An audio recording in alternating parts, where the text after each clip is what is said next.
Hi everyone, welcome to another episode of Turning Pages, the podcast that celebrates African literature. My name is Vuvu Vena.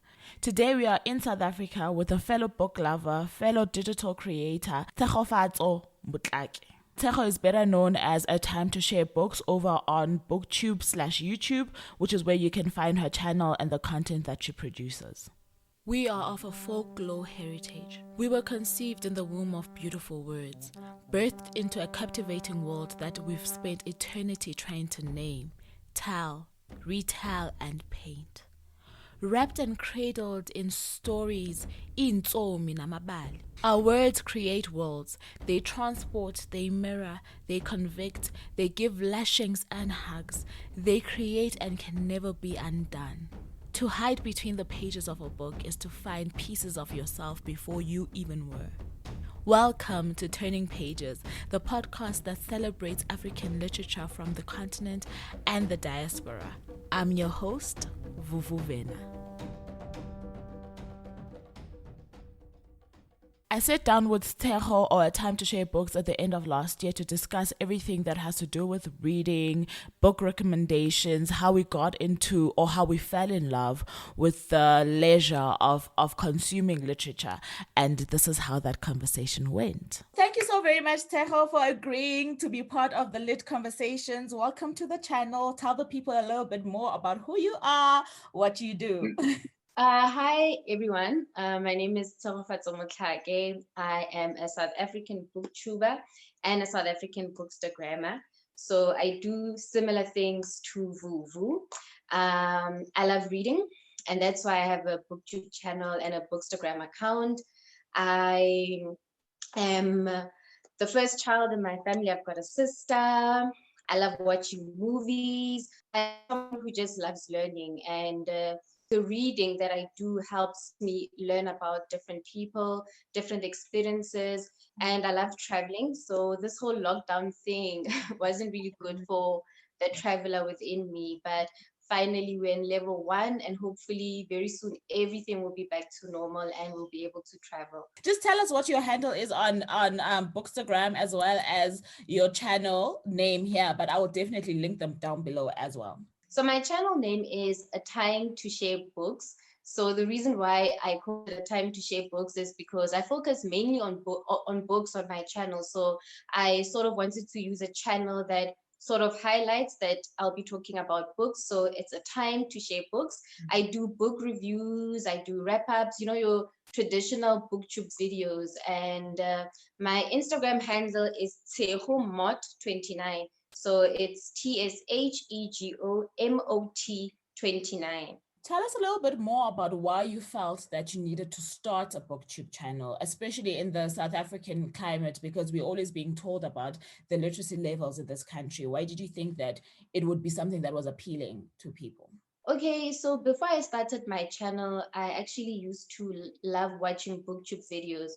So BookTube, in as much as a lot of South Africans about it now, it's been in existence for many years, and there are a lot of big booktubers that are not South African. So that's how it all started.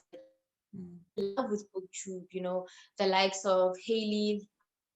What's her channel name? Haley likes book. Yes, yeah. In Bookland, Haley in Bookland, yes. yeah. So she's the first booktubers that I fell in love with. And then after Haley, I discovered many more booktubers, and that gave me the idea. Because I thought, okay, I love reading. Not a lot of people that I know love reading. How about I start a channel and I become part of this community of book lovers? And surprisingly, South Africans actually showed up, you know, and they started supporting me. My friends also started like watching, and some of them actually started BookTube channels. So yeah, that's basically why I started. You know, I fell in love with the community through watching other people's videos, and I thought that I could also start my own channel so that I can share my love of literature with other people. And I feel for me, that's the thing with good stories and books, right? Is that you can't literally, these things are bigger than what they are. You can't keep them to yourself, which is why I love the title of your channel, A Time to Share Books, because you want to share your experience of what you've read, and you want to see what the other person's experience has been. Can you take us on a journey of your reading introduction and how you got to the point where you were confident enough to say, okay, I've read this and I think it's great, or I think it's average, but I want to share this with somebody. Okay, so I've always loved reading. So if you look back to my primary school years, I fell in love with reading, I think maybe around grade one, but more so grade three, because I remember in grade three when teacher read us a story written by Roald Dahl, what was it, James and the Giant Peach. Okay. And for some odd reason, as we were sitting there on the carpet while I was listening to her telling us about this guy, I sort of started imagining it. And the idea of writing started there, and reading as well, you know. So I love writing as well. So I'm not sure if I mentioned it earlier, but it's that day, you know. I'm 29 now, but I remember that moment so well in grade three, where after listening to this woman, when I got home, I just kept thinking of James and the Giant Peach. And then after that, I just started reading a lot. My mom used to buy me a lot of books. You know, my mom has always supported my love of reading. So she bought me a lot of books. When I was at school, I would go to the school library and I would read and read and read and read until now, when I can afford to buy my own books, you know, as many books as I want to buy. And yeah, I now have this privilege of sharing my love of books with other people by using my BookTube channel. I think the confidence comes from a point of continuing reading, continuing the habit of reading, right? Because it sparks another love, like you said, it sparks a love for writing. I don't think that anybody who's an avid reader does not imagine that they can play around with words. And lots of people that read a lot write very well because of that combination. So what kind of stuff do you write, since you're talking about your writing as well?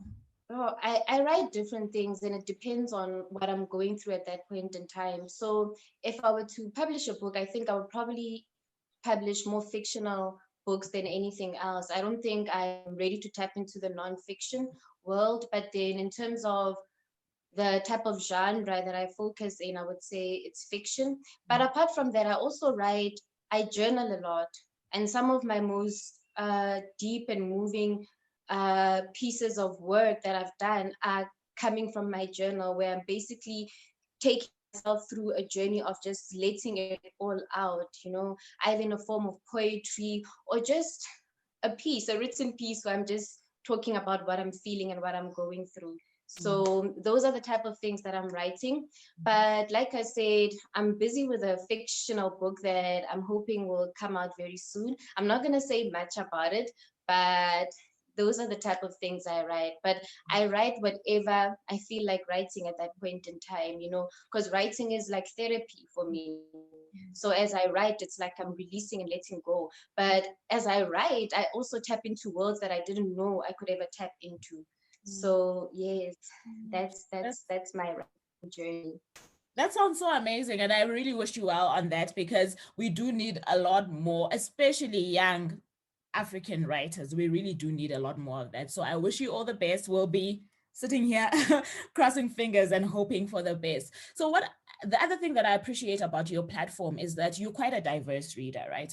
We are in a space right now that we want to advocate for the things that are, I would say, important to us, in the sense that we are aware that there are certain segments of people that have been left behind before in certain spaces, which is why I'm saying I'm also so excited that you are doing something as a young South African writer, because that means a lot to me as a reader as well. And I love how you balance that on your channel. You don't just read plain African fiction. You balance it with different other writers from other parts of the world, whether they're Caucasian, whether they're African. So tell me something about this wave that we're seeing of a high appreciation of African literature, and how you're finding your audience receiving your diversity. Because I'm also a diverse reader, and I know that there are people that are specifically looking for African, and they expect that because you are African, that's all that you're gonna give them. Okay, I am very happy that people are interested in our stories right now. You know, I think our stories are very beautiful, and there's so much that still needs to be tapped into. And seeing people falling in love with African literature makes me excited, and also gives me the confidence to continue writing, because I can see that our stories are becoming relevant, and I wish they had always been relevant. I wish as a young child, when I was in school, those would have been the prescribed books. But I think going forward, that's what's going to happen. So when people come to my channel, I have realized that a lot of them are actually interested in the African literature. Surprisingly, so they're also interested in South African literature, and that also makes me happy, because I do want to see our South African authors growing and becoming big, that you find their books being read by people in other countries. The likes of Angela Makholwa, her book, The Blessed Girl, has a UK version. So that also gets me excited. So I am very excited, to be honest, that African literature is getting appreciated. And the fact that people would expect me to talk more about African literature because I'm African, I haven't really experienced that.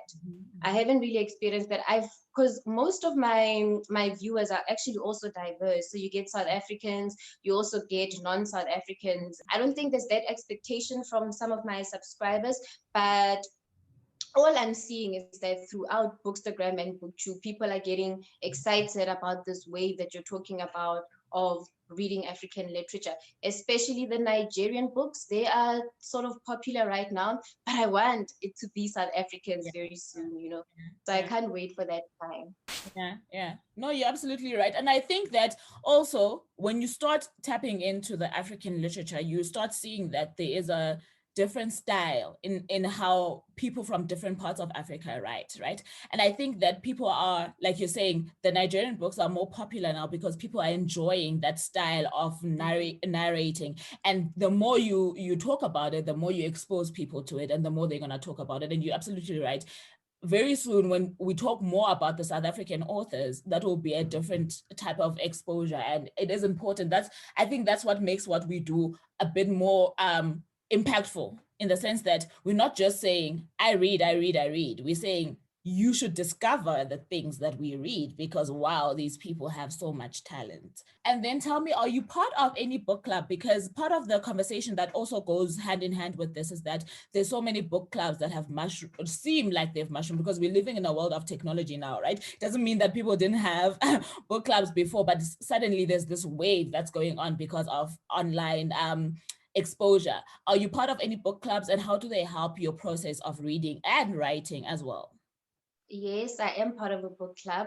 So I'm part of a book club called Inception Book Club. So that's the name, even on Instagram. So those of you who are interested, you can follow us. It was founded by a lady called Vitumelo, and it's quite a big book club, because I think on the WhatsApp group we are more than 80 women, young women who inspire each other, motivate each other, encourage each other, help each other. So what we have established is beyond our it's beyond the reading. Like, what we're doing is beyond just reading together. We even share tips.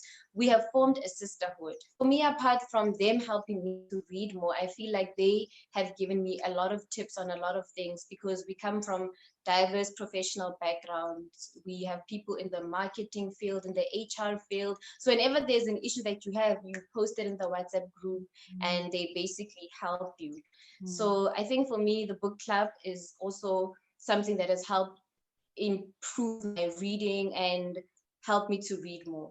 And has it impacted you in any way when you consider, or do you even consider your potential audience in your writing process?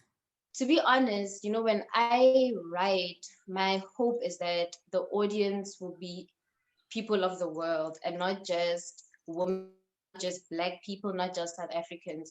So I am writing so that I can speak to the world and not just my own people. Because I think when a book is well written, everyone can relate to that book, and that's what I want. So as I write, I'm not just thinking about women, about males. I want even males to love my books, because you find that males will feel that books written by women are too soft and they're not for them. I don't want that. I want a man to also read my book and say, wow, this woman, So my audience for me is everyone. As I write, I'm thinking about, how will a man receive this? How will a woman receive this? How will a white person receive this? How will a Black person receive it? How will a South African receive it?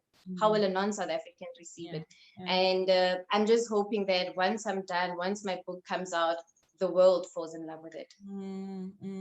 Okay, I like that. I like the fact, because for me, it ties in with what I'm saying that I've observed from your channel, that you are a diverse reader. And I would assume that a diverse reader does want a diverse audience. Even if you can be speaking about your stories from your experience and from whatever you've experienced of life, you still want people to be able to connect with that because of your diversity in consuming literature as well. So I really like that. So what I'm currently reading is this book called My Dark Vanessa. So it basically talks about a girl who fell in love with her English teacher when she was 15 years old. And now she's all grown up. And stories are coming out that this man has basically been sleeping with younger girls.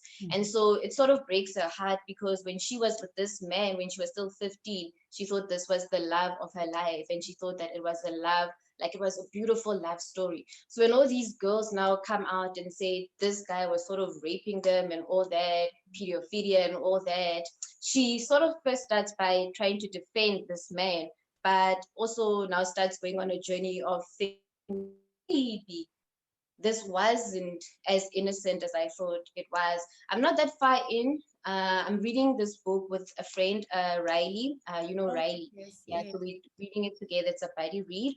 And I'm probably going to say more about it on my channel. We might do a book discussion. I'm not sure. So I hope I've actually summarized it well, because I haven't finished reading it. And it sounds so interesting from your summary, which is, sorry to cut you, which is one of the other things that I like when you talk about a book. You make sure that you don't spoil, but you say enough for somebody else to be interested, right? For me, it's different. For me, I'm always excited. I'm like, I just want to let you know what I liked. I might spoil, I might not spoil, but this is me just telling you what it is. But I like your format when you review your books, because you have a structure, which is what I'm saying I don't have. And even when you're telling me about that, that is enticing to me. And I don't know enough about the book to say, okay, you've spoiled this book for me, but I want to read it. So I really like that about your reviews. Yeah. No, thank you. Thank you very much. And then what I'm also planning on reading this weekend, it's one of these two books. Yay. So I'm going to read this, The Underground Railroad. So I'm not sure if you're aware, but there's a film adaptation coming out soon. Okay. And our girl, Kusum Baby, is going to be in the movie. So that actually makes me want to read this book more, so that when it comes out, I can actually understand it even more than someone who's just watching. Okay, so the next book that I might read is A Family Affair by Sunyati. She's a author who I actually love. I've read her book, The Gold Diggers. This book is a bit thicker than The Gold Diggers, so I wonder what she's saying in this book, because in The Gold Diggers, she took me through the most, But those are the three books that I'm sort of currently reading, more My Dark Vanessa than the other two. Then in terms of my recommendations, so I'm going to give you recommendations of books that I read between last year and this year, because I'm someone who's been reading like for a very long time. So my recommendations list is extremely long. So to keep it to 5, I'm just going to recommend books that I read this year and last year. And what I tried to do was to choose books that are a bit different in terms of the themes they cover, in terms of genre, as well in terms of the nationality of authors. So the first book that I will No Oliphant is Completely Fine, and it touches on mental health, and I think that's why I want to recommend it. So we get to see a bit of depression in this book mentioned, but I think what makes me love this book is the element of friendship. Because she meets a guy in this book, and this guy sort of shows that sometimes it's kindness and friendship that can help people get out of a dark place that they find themselves in. So I highly recommend this book. All I can say is that at the beginning, it's a bit depressing. It's a bit hard to get into. So if you're not patient, you might think it's not such a good book, but then it's a good book and worth the read. Then the next book is this one. I read it last year. It's An American Marriage by Tayari Jones. It's written in letters. So the characters are writing each other letters. Well, the first half of the book is written in letters. And that form, I think, makes the story because it's like someone expressing how they truly feel, in that letter. It talks about a couple newly married. Unfortunately, the husband gets arrested for a crime that he didn't commit.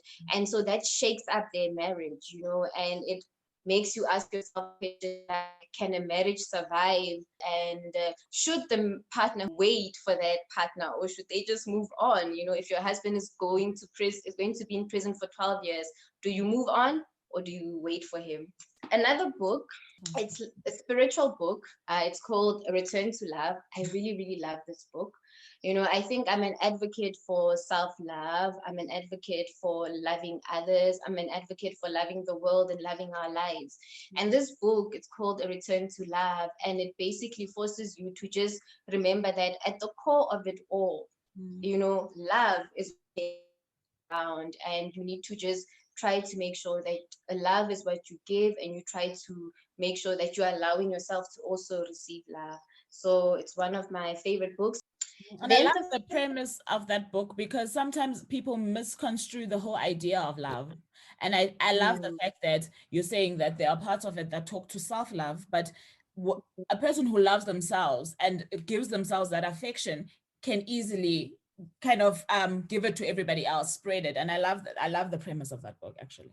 What I love about these books is the execution. The style of writing is quite beautiful, but even how the story is told. So the first one is Homegoing by Ya Gyasi. So she's the Ghanaian author.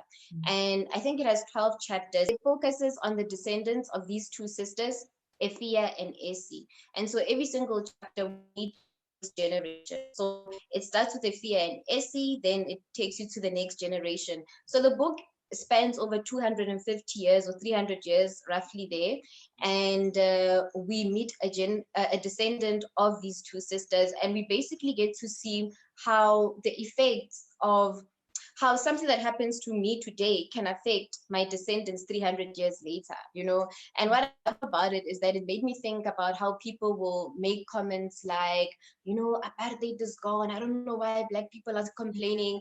And I'm like, but do you understand that something that happened to my great-grandmother somehow affects why I'm living this life? Because if your great-grandmother had money and then her kids had money and you had money, it sort of somehow can impact the way you're gonna live, because you become a trust fund baby.